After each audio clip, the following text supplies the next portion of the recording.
Hola, ¿cómo están? Les saludo con gran gusto. Yo soy el doctor Juan Carlos Arana, reumatólogo con alta en vasculitis y hoy quiero hablarles de este tema tan importante que causa muchísima confusión y dolores de cabeza cuando no se sabe interpretar correctamente. Y es los anticuerpos antinucleares mucho más allá de enfermedades inmunológicas.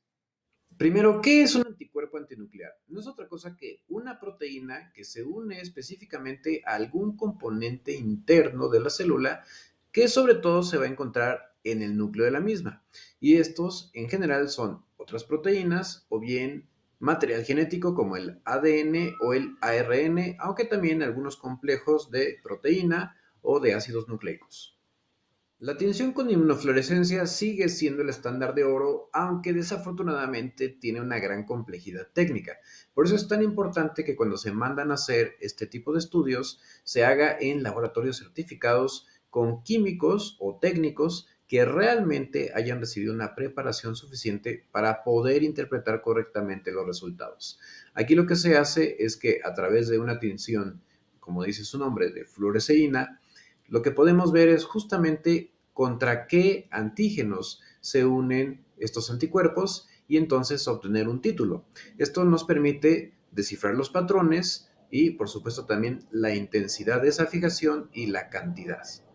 ¿Por qué sí tiene relevancia el patrón? Porque este nos va a permitir más o menos tener una asociación o relación con los posibles anticuerpos más específicos y de esa manera tener un diagnóstico mucho más preciso e incluso en algunas situaciones hasta tener la posibilidad pronóstica o saber cómo se podría comportar una enfermedad. Cuando se trata de un tema tan complejo y tan diverso, es muy importante tener un consenso por expertos, donde a través de la revisión de la literatura y la medicina basada en evidencia, así como un análisis de correlación, entonces nosotros podemos tener con mayor claridad a qué se relaciona o qué implicaciones tiene los distintos patrones y, por supuesto, los títulos dependiendo de cada uno de ellos. De hecho, esta es una página precisamente desarrollada por el Consenso Internacional de Expertos que nos permiten a nosotros como reumatólogos y a otros que se dedican a este tipo de patologías a tener una mayor precisión de cuál puede ser la relación entre lo que nosotros nos encontramos en el microscopio y sobre todo ver si en efecto hace una consonancia con lo que nosotros estamos sospechando clínicamente. Una de las inquietudes más frecuentes que me encuentro en redes es justamente qué anticuerpo o qué estudio me tengo que hacer si creo que tengo lupus. Así no se hacen las cosas. Aunque esa es una muy mala praxis que nos han intentado contagiar, bueno, que de hecho sí nos han contagiado los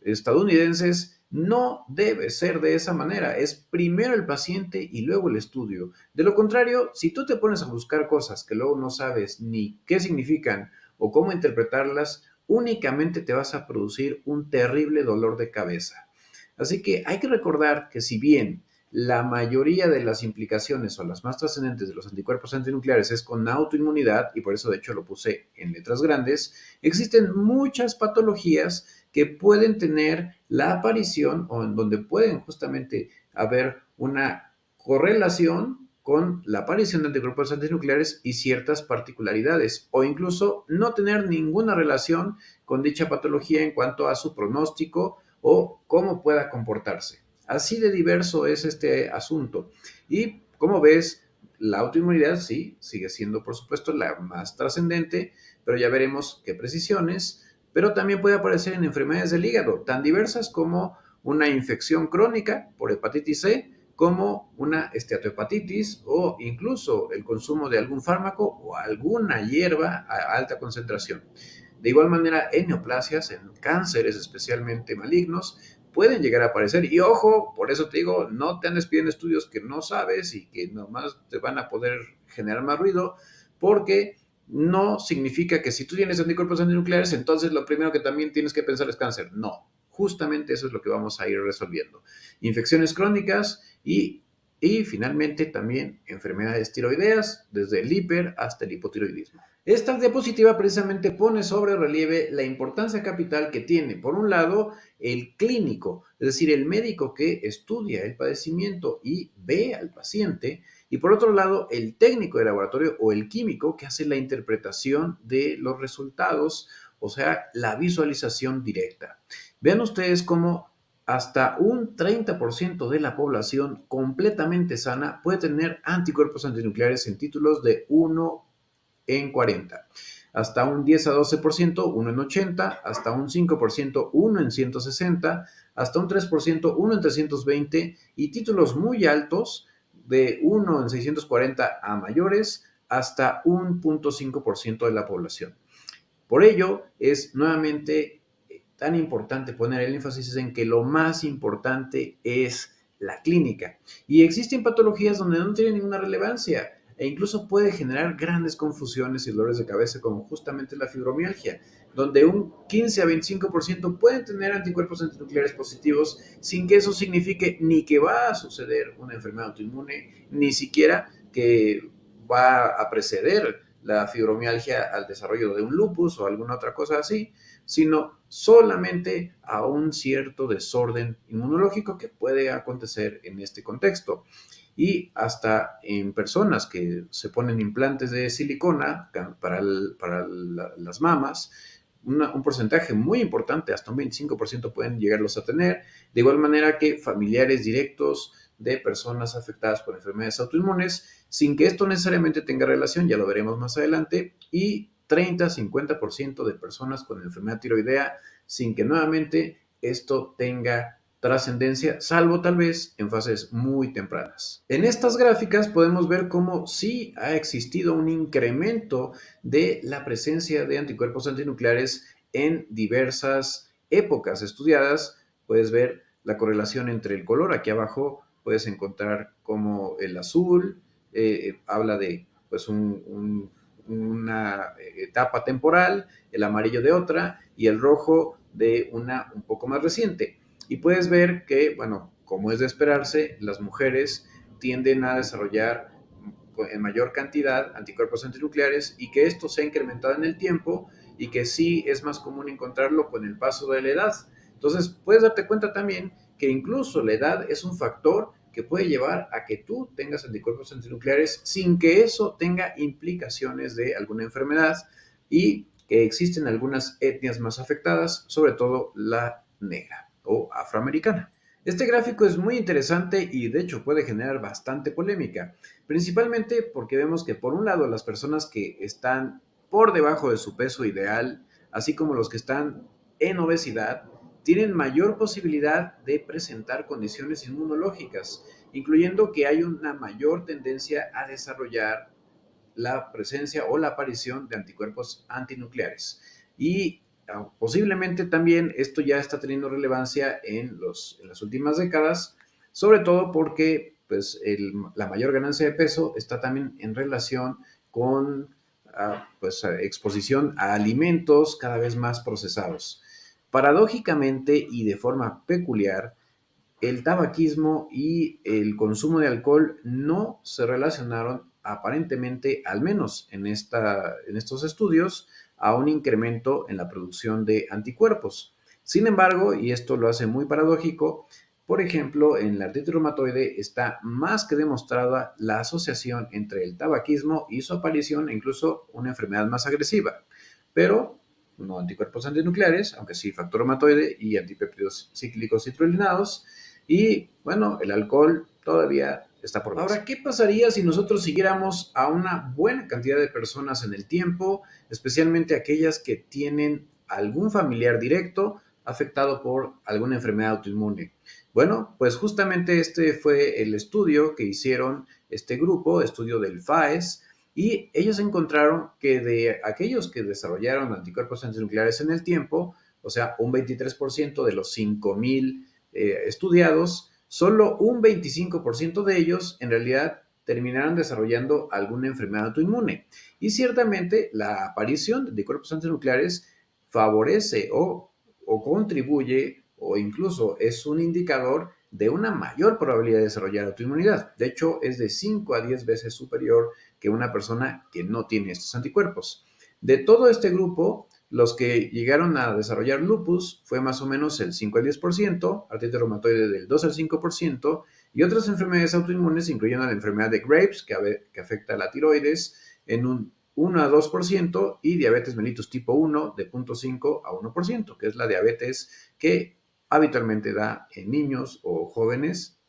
y es totalmente dependiente de insulina. Nuevamente no quiero dejar de enfatizar la importancia capital que tiene hacer correlación clínica y más con todo lo que hemos estado viendo hasta el momento. De tal suerte que un reumatólogo o reumatóloga certificados son quienes deben ver a la persona, su historia clínica y su exploración física para determinar la necesidad de hacer anticuerpos o bien una correlación en caso de que suceda algún anticuerpo o salga algún anticuerpo y pues eso no genera un estrés de más. He de decirte que el 70% de las personas que mandan a mi consulta para descartar lupus por la presencia de un anticuerpo antinuclear nunca tuvieron lupus.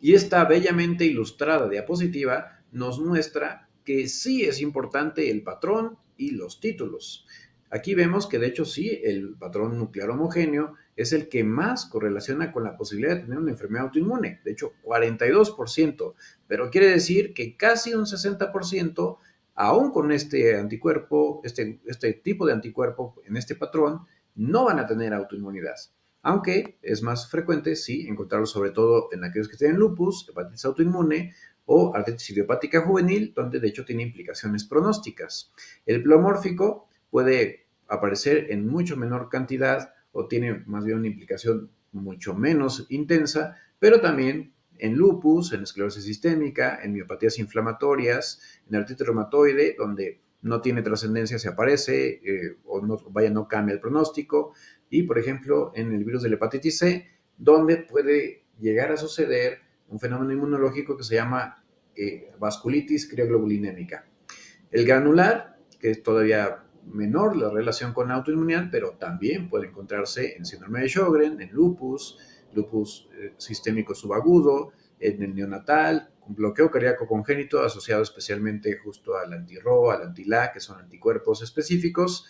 o diabetes mellitus de inicio temprano, la tipo 1, esclerosis sistémica e incluso síndromes de superposición, esclerosis sistémica con miopatía inflamatoria.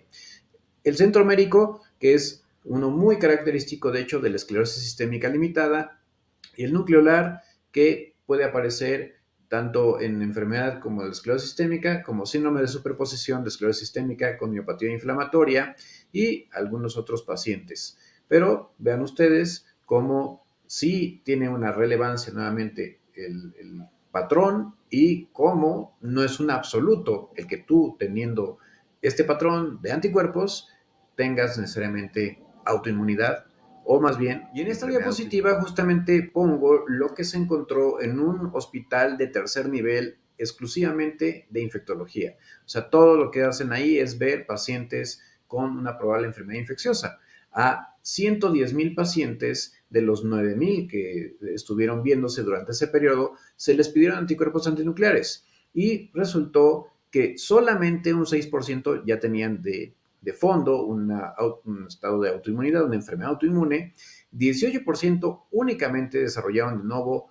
autoinmunidad y quiere decir que el 73% simplemente tuvieron anticuerpos antinucleares positivos y pues que no tenían otra cosa más que la infección. De hecho, vemos que la infección que más frecuentemente se asoció a la aparición de anticuerpos antinucleares fue Mycobacterium tuberculosis, seguida de Treponema pallidum y pues ahí va de la mano o básicamente equilibrada la frecuencia con la que produce el tifo endémico, que es O. Tsutsugamushi, vaya nombrecito, la E. coli, que es una de las que más frecuentemente produce infecciones de vías urinarias, incluyendo pielonefritis, y la Bartonella en cele, que es la que sucede sobre todo cuando hay un arañazo de gato, de gatos pequeños, especialmente esto en pacientes inmunosuprimidos, VIH, que por cierto por sí mismo puede llegar a producir diversos fenómenos inmunológicos, o sea que además de anticuerpos antinucleares sí puede haber algo de fondo, y otras enfermedades que pueden suceder, que son tantas que pues ni siquiera puse. Y bueno, la pandemia por COVID-19, que curiosa y ridículamente todavía muchas personas, bueno, no muchas, pero una cantidad por ahí nada despreciable, siguen de verdad pensando que todo fue un mito, a pesar de lo terrible de la situación, Pero pues por si no fuera suficiente, resulta que COVID-19, y eso lo puedo yo corroborar perfectamente porque he tenido pacientes nuevos a partir de la pandemia, que desarrollaron una enfermedad inmunológica o quienes ya tenían una enfermedad inmunológica que incluso migraron a otra enfermedad inmunológica. Así que el haber padecido COVID-19, y esto no es absoluto, ojo, no significa que si tú lo tuviste necesariamente te va a pasar una enfermedad inmune, así que calma, solamente es para que sepas que hay una posibilidad y digo, en realidad fueron pocos individuos de estos 8,087, de estos 887,455 que se estudiaron, y lo que sí es que hay un riesgo de desarrollar artritis reumatoide de 2,98, un hazard ratio, así como de lupus de 2,99, de vasculitis 1,96, enfermedad inflamatoria intestinal 1,78 y diabetes mellitus tipo 1 2,68. Y por otro lado, ya te había platicado, de hecho, del virus de la hepatitis C, que puede, pues hasta un 20% de los que tienen una hepatitis crónica o una cirrosis ya, incluso por este virus, tener anticuerpos antinucleares sin que necesariamente haya inmunidad, o más bien haya una enfermedad autoinmune, aunque un porcentaje pequeño pueden desarrollar vasculitis creoglobulinémica. Nuevamente ahí la importancia de pues, ir de la mano con reumatología. Y en otros virus que se ha descrito también esto, el virus de la hepatitis A, de la hepatitis B, parvovirus B19, enterovirus, citomegalovirus y el Epstein-Barr, que incluso el Epstein-Barr sí se ha asociado en algunos contextos clínicos, especialmente en personas con deficiencia profunda de vitamina D y en latitudes que están más hacia los extremos, con el desarrollo de esclerosis múltiple. Pero bueno, en fin, hay una gran cantidad de evidencia de que la pura infección puede llegar a generar anticuerpos antinucleares, porque al final estos pueden suceder cuando una célula es destruida, o es y, bueno, y expone sus antígenos propios, ¿no? Una célula destruida después de una infección, entonces pues las células que se encargan de barrer, de limpiar, al exponerse a estos antígenos en un contexto genético específico, pueden desarrollar autoinmunidad. Y en este estudio, con una muy, muy nutrida cantidad de pacientes, simplemente se vio que hay quienes teniendo cáncer pueden tener anticuerpos antinucleares, aunque la gran mayoría no tienen ninguna correlación con absolutamente ninguna otra situación o incluso la posibilidad de desarrollar una enfermedad autoinmune. Y ellos encontraron que el patrón homogéneo y moteado, curiosamente, se asoció significativamente con la ausencia de cáncer, en tanto que el nucleolar mostró un riesgo de 1,51, de que si tú tenías este patrón fuera de contexto inmunológico o de enfermedad autoinmune, pudiera ser que de fondo hay un cáncer, pero insisto, esto es algo más bien remoto. Así que por si te salen, no significa que ya está por ahí la cosa. Incluso hay algunos anticuerpos específicos como el anti-SCL70, que es el que se encuentra sobre todo en la esclerosis sistémica difusa, que sin tener esa enfermedad, en el contexto de cáncer, pueden aparecer anticuerpos contra esta molécula, así como anti-RNAP. Bueno, finalmente, en este gráfico puedes darte cuenta cómo hay una importante prevalencia de anticuerpos antinucleares en diversas patologías neoplásicas, incluyendo el linfoma no Hodgkin, que eso es lo que significa LNH, un poco más del 20% pueden tenerlos, pero si te das cuenta, menos del 1% desarrollan una enfermedad inmunológica propiamente. La leucemia linfocítica crónica, que eso es lo que significa LLC, sí es un porcentaje mucho mayor los que pueden llegar a tener anticuerpos antinucleares, como puedes ver en la gráfica, pero nuevamente muy poquititos, una cantidad ínfima, realmente desarrollan, en este caso específicamente únicamente Garfikel lupus. En el cáncer de mama, hasta 44% de pacientes pueden tener anticuerpos antinucleares y curiosamente se asocia aquí sí con la posibilidad de metástasis, pero no tiene otras implicaciones y hasta el momento no se ha descrito que ningún paciente con cáncer de mama desarrolle lupus. Es más, hay un estudio que sugiere que hay una disminución o una menor posibilidad de hasta un 37% menos de padecer cáncer de mama si tú padeces lupus. Así de interesante es esto y bueno, tiene algo de sentido porque de hecho el cáncer también es combatido todos los días por nuestro sistema inmunológico. Así que si hay un sistema inmunológico hiperactivo, como puede suceder justo en el lupus, entonces no es tan descabellado que suceda esto.